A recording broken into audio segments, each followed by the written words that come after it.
room for one more. A man named Joseph Blackwell came to Philadelphia on a business trip. He stayed with friends in the big house they owned outside the city. That night they had a good time visiting, but when Blackwell went to bed, he tossed and turned and couldn't sleep. Sometime during the night, he heard a car turn into the driveway. He went to the window to see who was arriving at such a late hour. In the moonlight, he saw a long, black hearse filled with people.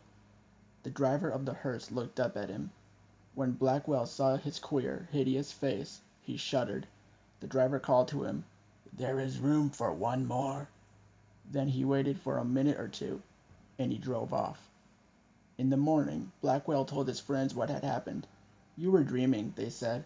"I must have been," he said, "but it didn't seem like a dream." After breakfast, he went into Philadelphia.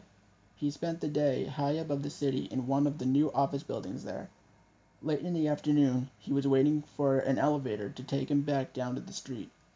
But when it arrived, it was very crowded. One of the passengers looked out and called to him. "There is room for one more," he said. It was the driver of the hearse. "No thanks," said Blackwell. "I'll get the next one." The doors closed, and the elevator started down. There was shrieking and screaming, then the sound of a crash. The elevator had fallen to the bottom of the shaft. Everyone on board was killed.